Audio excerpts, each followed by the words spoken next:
বিশ্ববাজারে স্বর্ণমূল্যের record পতনের প্রভাব পড়েছে দেশের বাজারে। চলতি মাসেই টানা ৮ দফায় প্রতি ভরি স্বর্ণমূল্যের দাম ২২,০০০ টাকা ছাড়ানোর পর এক লাফে ভরিতে ৮,৩৮৬ টাকা কমানোর সিদ্ধান্ত জানিয়েছে বাংলাদেশ জুয়েলার্স সমিতি বাজুস। বুধবার সন্ধ্যায় গণমাধ্যমে পাঠানো বাজুসের সংবাদ বিজ্ঞপ্তিতে দেখা যায় ২২ ক্যারেটের এক ভরি স্বর্ণের দাম ২,০৮,৯৯৬ টাকা নির্ধারণ করেছে সংগঠনটি।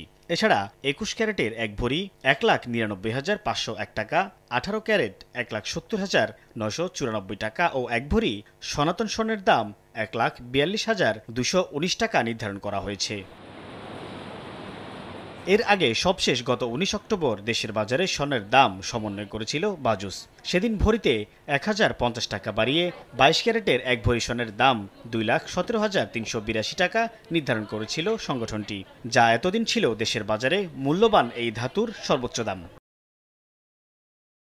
এ নিয়ে চলতি বছর মোট ৬৭ বার দেশের বাজারে সমন্বয় করা হলো স্বর্ণের দাম, যেখানে দাম বাড়ানো হয়েছে ৪৮ বার আর কমেছে মাত্র ১৯ বার। আর ২০২৪ সালে দেশের বাজারে মোট ৬২ বার স্বর্ণের দাম সমন্বয় করা হয়েছিল, যেখানে ৩৫ বার দাম বাড়ানো হয়েছিল আর কমানো হয়েছিল ২৭ বার। স্বর্ণের দামের সঙ্গে এবার কমানো হয়েছে রূপার দামও। ভরিতে ৭৩৫ টাকা কমিয়ে দেশের বাজারে ২২ ক্যারেটের এক ভরি রূপার দাম নির্ধারণ করা হয়েছে ৫,৪৭০ টাকা। সাইফুল ইসলাম, সময় সংবাদ।